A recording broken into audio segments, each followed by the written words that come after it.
Commander-in-Chief of the United States military reserves the right to review troop deployments overseas at any point in time. Yes. Thank you. Two questions. So we now know that the staffing was not normal at the air traffic tower, and so with the government freezing the hiring of new federal workers and offering buyouts, are you not afraid that more incidents of different kind could happen with less staffing in different agencies? Well, the president is intent on ensuring that we are increasing staffing at these agencies, and that's why he signed a very strong executive order on his second day in office, immediately terminating DEI hiring practices at the FAA. He also, following the tragic crash, as you all know, in the Oval Office yesterday, signed a memorandum directing an immediate assessment of the FAA to ensure the federal government is maintaining the highest personnel and aviation safety standards. And I would also just say there's a cultural piece to this as well.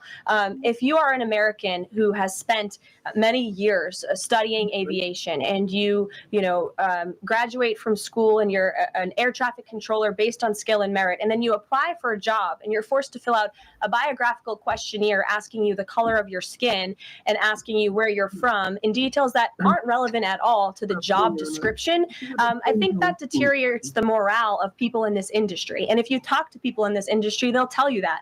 In fact, many of them filed a lawsuit against the FAA a couple of years ago under Joe Biden's administration because they were denied positions because of this DEI hiring practice that was putting identity politics over merit and skills. That's unacceptable. And I think just to put a fine point on this, because this is the third or fourth question I've answered on this subject, when you are flying on an airplane with your loved ones, which every one of us in this room has, do you pray that your plane lands safely and gets you to your destination, or do you pray that the pilot has a certain skin color? I think we all know the answer to that question, and as President Trump said yesterday, it's common sense. Rob Crilly. Yeah, I'd just like to follow up on that last question, actually. Has there been any sort of assurance from the FAA that they will immediately improve staffing levels, given the reports of not normal staffing levels on Wednesday? Oh, absolutely. You had Secretary Duffy here yesterday at the White House at this podium saying that he is on it, and we can all trust that he definitely will be. John Decker. Thanks a lot, Carol. You called on me, right? Yes, I did. Thank you very much. As long as your name's still John Decker. It is, absolutely. Thank you. The president's meeting today with the founder and CEO of NVIDIA. What is that meeting concerning, and who sought that meeting? I don't have details on this. It's a private meeting. It will take place at 2:30 p.m. I'll try to get there in time, and I can let you know after. How's that? On Guantanamo Bay, can you give more details about setting up that detention facility at Gitmo? How will that come about? What's the timing in terms of standing it up? And of course, this has happened before during the Clinton administration. Yeah, that's right. Detainees of Cuban and Haitian descent were both detained at Guantanamo. Are you looking at that model in setting up this detention facility? Secretary Hegseth, I believe, was on television this morning answering this question, and he said that the Department of Defense is already on it. He has directed his agency to ensure that Gitmo is increasing their capacity for beds, and that's exactly what President Trump's executive order did. It directed Secretary Hegseth and also Secretary Noem to expand the Migrant Operations Center at the Naval Station to provide for this extra detention space. And as Secretary Hegseth confirmed this morning, that operation is underway. Caroline. Sure. Caroline, on the tariffs, can you clarify whether those will actually be going into effect tomorrow, or Yes. whether there might be some lead time? Yes. And are those, they will be going into effect tomorrow? Correct. And are those meant to be in place long-term, or is there a scenario in which Canada, Mexico, and China can offer concessions and then they would be removed? At this point, the president has made it very clear those tariffs are going to be implemented and in effect. If the president at any time decides to roll back those tariffs, I'll leave it to him to make that decision. But starting tomorrow, those tariffs will be in place. Sure. Thanks, Caroline. Yes. Can you confirm a report by our friends at the Daily Mail that the British Prime Minister Keir Starmer is going to be visiting the White House in February? And also, if I may, do you have any more details on Netanyahu's visit here next week? Sure. I have not seen that report about the Prime Minister. I can go check back with our friends at the National Security Council and get back to you on that. I can confirm that Prime Minister Netanyahu will be here on Tuesday, February 4th, for a working meeting and visit with the president. And I'm sure you will all be here, very excited to cover that visit. Sure. Daniel. Thank you, Caroline. You're welcome. Back on the Guantanamo Bay subject specifically, obviously, why does the president feel like that's the best location or a good location to make sure that Americans are safe from violent, illegal migrant crime? Well, it's a really good question. And the memorandum that he signed, the order that he signed, builds on his previous executive actions, obviously, to secure our southern border and deport illegal criminals from the interior of our country. We know that we have an issue with detention space here in the interior, which is a big reason why Congress needs to pass this reconciliation package as quickly as possible to ensure that DHS and ICE have the funding they need to detain these individuals, that the administration is very swiftly rounding up and deporting, arresting and deporting these illegal immigrant criminals. And so the president feels it's an appropriate place. Taxpayers are already funding it. The space is there. Why not use it? And the Secretary of Defense, as I said, is working on that as we speak. Sure. Caroline, Yes. thank you so much for having me here and answering a question. So I want to talk more about the success that ICE is having, finding these violent criminal aliens, some of them being sexual predators. But my friend Ben Bergquam reports that the Chicago mayor and the Illinois governor are preventing ICE agents from going into jails and prisons to enforce detainers against illegal aliens. In Maryland, the Attorney General has also put out a memo hindering local police cooperation with ICE. Does the administration have any comment on leftist state and local officials defying ICE and Trump's deportation effort?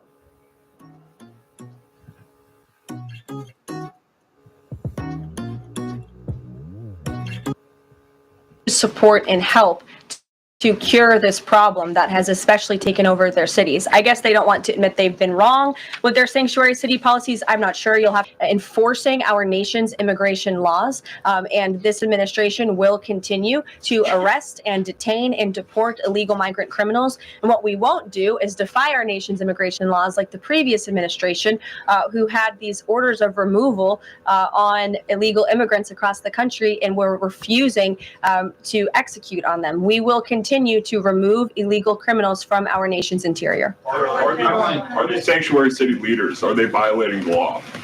I would certainly think so. I'd have to check back on which specific law they're violating, but certainly if they're not enforcing our nation's immigrations law, sounds like they are breaking the law. And I would also add that their constituents don't approve of that. You've seen residents in Chicago show up at their city council meetings infuriated with their leadership in that city because they are working very hard to provide for their families.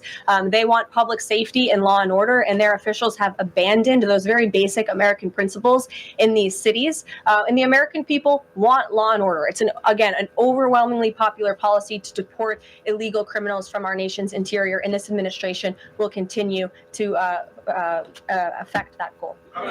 Sure. A question on Colombia. We just interviewed Colombian President Gustavo Petro, and he insisted that he's not going to take any Colombian deportee from the U.S. if they arrive in South America handcuffed. How this administration responds to that? When did the Colombian president make those remarks? During an interview with us at Univision. Well, I will share those with the president of the United States, and I will get back to you on his response. What happens if Nicolas Maduro? Caroline, there are more than 150,000 disabled Americans who are working today. The president talked a lot yesterday about hiring the best and the brightest to work in the federal government. Safety aside, does he believe that disabled people do have a place to work in the federal government? And does he also support the current protections for disabled people working in the private sector as well? The president has made it very clear that this is a common sense solution to solving some of the problems that we have seen at the Federal Aviation Administration, and also when it comes to many of the federal agencies across our government. People should not be hired based on their disabilities, based on their skin color, their gender, their race. None of that matters. What matters to this president and this administration is how well you can do your job, and the American people agree with that sentiment. So it's about competence, skill, and merit. And so the president is focused on ensuring that the most competent individuals, the best and the brightest in this country, are in positions in this federal government, especially when it comes to public safety. Can't overemphasize the importance of those jobs. Caroline. So just follow up on her question before. President Trump is holding China accountable on fentanyl by ramping up tariffs. So how is President Trump planning to hold China accountable on COVID origins? I haven't spoken to the president about the COVID origins specifically in regards to any actions he may or may not take when it comes to China. But as I have previewed quite a few times today, he will be implementing a 10% tariff on China tomorrow. Sure. Hi. Has the president made up his mind about a timeline for tariffs on the EU? No, he has not. Will it be among the governments? I won't get ahead of the president on things. Thank you. Prevent that nation from achieving a nuclear weapons capability. Is it the president's objective, short of the use of U.S. military force, to use the broad array of his powers to try to hasten the end of the Iranian regime? I think the president has actually made his position on Iran very clear, and he made that clear when there were the negotiations about the ceasefire, which we know obviously is now in place, and the deadline on that ceasefire has continued. He said that Hamas and Iranian-backed terrorists would have hell to pay if that ceasefire didn't move forward, and then quickly thereafter it did. I also do have news on the hostage front, which I'm very surprised nobody asked about this because it is big news story, and the White House applauds the release of 8 additional hostages from Hamas captivity, thanks to the ceasefire deal secured by President Trump. 3 Israeli and 5 Thai nationals are being reunited with their families and their loved ones after being held in unspeakable conditions for over 15 months. And the president remains committed to the release of all remaining hostages. President Trump's working meeting with the Israeli prime minister next week emphasizes his continued support. Sure. Can I just finish the other two? The U.S. recognized the opposition candidate in last year's elections, Edmundo Gonzalez, now exiled, as the legitimate president of Venezuela. Does the president's dispatching of Ambassador Grenell to negotiate directly with President Maduro today mean that the U.S. now officially recognizes President Maduro as the legitimate president of Venezuela? Absolutely not. As I made it very clear, former ambassador and now special envoy Rick Grenell is going to Venezuela with 2 very clear directives. Make sure that Tren de Aragua members, of which there are 400 currently in custody, are repatriated back to Venezuela, and that all United States detainees return home. Thank you very much, guys. Just on the president's use of language in this room yesterday, Sure. and without seeking to cast myself as some kind of moral exemplar because it's rather late in the day to try. Nonetheless, this was an event yesterday that began with a moment of silence for the victims of the air crash and the president's own invocation of, quote, a loving God. And then he uncorked that expletive to insult a former cabinet officer. It was the same expletive that I saw him use in the East Room in 2020 when he famously held up the Trump acquitted headline. My question is, if you could shed any light for us on how the president perceives his use of public profanity, which is a practice that certainly sets him apart from all of his predecessors. Does he regard it as an effective communications device, part of his appeal, or is it something that he lapses into inadvertently, perhaps in times of frustration and later regrets? I think one of the things that the American people love most about this president is that he often says what they are thinking, but sometimes lack the courage to say themselves. And I think yesterday at this podium, you heard President Trump express great frustration, perhaps even anger, with the previous administration's policies, many of which have led to the crises that our country is currently facing and that this president is focused on fixing. Thank you guys very much. Have a great weekend. We'll see you next week. Hey, thank you. How are you? Nice live shot. Good to see all of you. Happy Friday. It's great to be back with you. I want to provide an update on President Trump's actions in the wake of the catastrophic air collision that tragically claimed the lives of 67 people at Reagan National Airport on Wednesday night. Everyone in this White House continues to mourn the victims and keep their friends and families in our thoughts and prayers during this unimaginable time. First, within moments of the collision, the president and his newly appointed team were in immediate communication. The president was briefed on Wednesday evening following the crash, again on Thursday morning, and he has continued to receive updates as recovery efforts continue on the ground. The president, as you know, took time to address the nation yesterday afternoon. To deliver accountability, President Trump swiftly signed a memorandum directing an immediate assessment of the Federal Aviation Administration to ensure the federal government is maintaining the highest personnel and policy aviation safety standards. The memorandum directs the Secretary of Transportation and the FAA administrator to immediately review all hiring decisions and changes to safety protocols made during the prior 4 years and to take all necessary corrective actions to achieve uncompromised aviation safety. The review will include a comprehensive assessment and reversal of any deterioration in hiring standards and aviation safety standards and protocols during the previous administration. Aviation safety was addressed by President Trump before this tragic collision even took place. On his second day in office, the president signed a memorandum to immediately stop Biden DEI hiring programs and return to non-discriminatory, merit-based hiring. And in 2018, during President Trump's first term, the Department of Transportation announced it would put an end at that time to use the biological questionnaire that was introduced by the Obama administration, which punished skilled applicants. President Trump has long led on the issue of aviation safety, and he will continue to do so. He will continue to deliver on the promises he made to the American people at record speed. The Senate has already confirmed 8 of President Trump's exceptional cabinet nominees, including most recently Transportation Secretary Sean Duffy, as you of course know, EPA Secretary Lee Zeldin, and Interior Secretary Doug Burgum, who is scheduled to be sworn in later today. We expect the Senate to continue quickly confirming the remainder of President Trump's well-qualified nominees in the days ahead.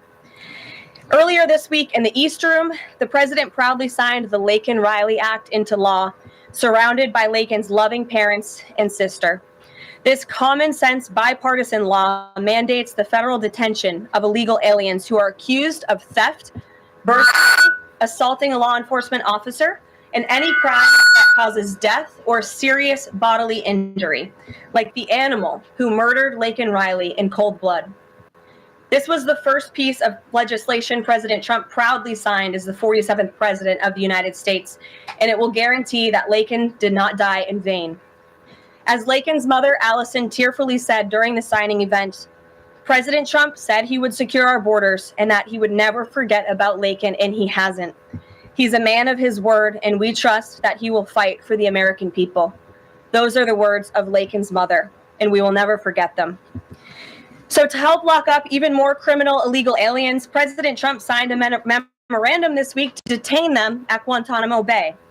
This action will expand the Migrant Operations Center at Naval Station Guantanamo Bay to full capacity to provide critical extra detention space for high-priority criminal illegals. Our brave ICE agents continue to arrest more and more of these types of individuals every day in communities across our country. And I have more updates for you. On January 27th, 2025, ICE Chicago arrested a citizen of Guatemala who has been convicted of solicitation to meet a child, disturbing, and sentenced to 24 months probation. On January 28th, 2025, ICE Atlanta arrested a citizen of South Korea who has been convicted of 9 counts of possession or control of material depicting minors in sexually explicit conduct. On January 28th, ICE New York arrested a Mexican national previously charged by the state of New York for attempted murder and possession of a weapon and assault.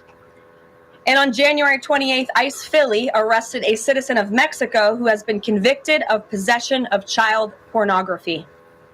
Our message is simple. If you are a criminal illegal alien, you will be arrested and deported. On another important matter, the nation's report card was released this week, and the news is not good. It showed that U.S. students had record low reading comprehension scores last year. It's National School Choice Week, and in part of the president's commitment to education, he just left a roundtable in the Roosevelt Room focused on this issue with leaders from across the country. The national report card showed that 70% of 8th graders were below proficient in reading, and 40% of 4th graders did not even meet the basic reading levels. This is completely unacceptable to the president, and he continues to take aggressive actions to address this education problem in our country. He signed an executive order this week prohibiting federal funding of the indoctrination of our children, including radical gender ideology and critical race theory in the classroom.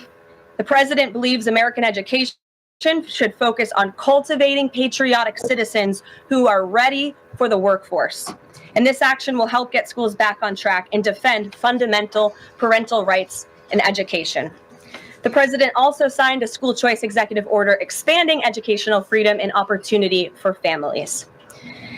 And in lighter news, but in exciting news, after announcing our briefing room changes on Wednesday, this White House has received more than 10,000 submissions from individuals across the country who are eager to join all of you. We might have to make this room a little started by entertaining small audiences on Capitol Hill, but after 4 years, this program has become one of the most influential podcasts in America. They previously reached #1 on the charts and earned over 25 million downloads as they deliver political news with a humorous touch. The hosts are Josh Holmes, Michael Duncan, Comfortably Smug, and the man joining us today, John Ashbrook. So with that, I will take your questions. John, please kick us off. Thank you very much. You know, Karoline, in your first briefing, the media went after this administration for deporting illegal immigrants they claimed were not criminal. That's My right. question is, do you think they're out of touch with Americans demanding action on our border crisis? The media out of touch? I think that media it certainly is out of touch, and I think that's proven by a number of things, John. Number one, there was a New York Times poll that was released prior to President Trump's inauguration by the New York Times, which of course is a legacy media outlet, that showed that 83% of Americans support deporting the individuals that you mentioned, illegal immigrant criminals, especially those who have committed heinous crimes in the interior of our country. And I received a very actually interesting statistic on this front from ICE this week. 97% of the deportations that this administration has made thus far are of individuals who had a removal order from the previous administration, but were never removed from the interior of our country. So this shows that the previous administration was actually defying our laws, and all this administration is doing is simply following the laws, the immigration laws of this great country. Thanks for the question, John. Anything else? No, that's it. Okay, great. Peter. Thanks. If President Trump is telling us that air traffic control towers are staffed with unqualified controllers, these DEI hires who never should have been brought on, then it's not safe to fly commercial, is it? The president was asked and answered this yesterday, and he believes that it is still indeed safe, and Americans should feel safe traveling our skies. With that said, two things can be true at the same time, and we certainly have seen the deterioration of federal hiring standards at the Federal Aviation Administration, and the president wants to increase those standards. He wants pilots in this country who have the great responsibility of flying American citizens by the tens of millions every single day to be chosen for that position based on their merit and their skills. And so the administration will continue to prioritize this. Was the air traffic controller in the DCA tower on Wednesday night hired or not fired at some point because of his or her race? That investigation is ongoing. And so when we have updates on the exact individuals who were involved in the collision, including the air traffic controller, also the pilots of the helicopter and others, we will confirm those. I don't want to confirm names from this podium today. We're not in a position to do that. But I will say the president has still rightfully pointed out that there has been problems with the aviation industry over the past several years. And this started under Barack Obama in 2014. And when the president says on Truth Social, the Black Hawk helicopter was flying too high by a lot, it was far above the 200-foot limit, that's not really too complicated to understand, is it? Is he suggesting a helicopter malfunction or a crew error or a crew doing this intentionally? No, the president is simply stating what he said in that True Social post, which is that the helicopter was flying higher than it should have been, which is one of the reasons that led to this collision. And the other reasons for that are still being investigated, and I will let that investigation play out. Kelly. Some of our colleagues have obtained a memo from the Defense Intelligence Agency that talks about not holding any activities or programming related to Black History Month to be in line with the president's views on diversity, equity, and inclusion. Does the president plan to have a proclamation about Black History Month in his first term, each of the 4 years of his term, he did so and called on those in government to have programming activities and celebrations. Is he going to do that this year? Yeah, the president looks forward to signing a proclamation celebrating Black History Month. I actually spoke with our great staff secretary. It's in the works of being approved, and it's going to be ready for the president's signature to signify the beginning of that tomorrow. If an agency is calling off those kinds of activities in an attempt to be in alignment with the president's views on DEI and other things, should they adjust that now and have those programs and make those celebrations however they see fit in the office? The president is leading here at the White House, and I'll leave it to the proclamation that he will sign very soon. Mary, great to see you. Thanks for having us. So I wanted to follow up on the gender executive orders you mentioned. First of all, we know that President Trump has taken a bunch of steps to protect children from irreversible transgender procedures.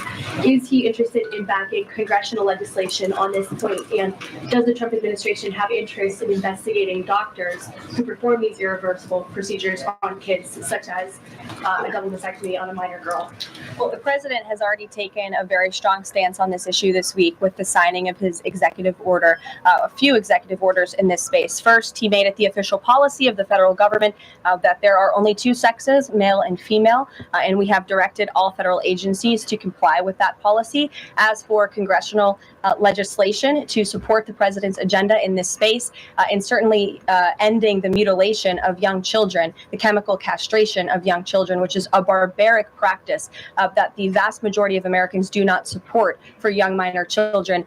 Certainly the president would support Congress's efforts, as he has already made that very clear this week. Jennifer. On Rick Grinnell's trip to Venezuela to meet with Nicolas Maduro, is there anything you can share on timing on that? What his agenda is? What the mission of that trip is? Yes, so I can confirm that Rick Grinnell is in Venezuela today.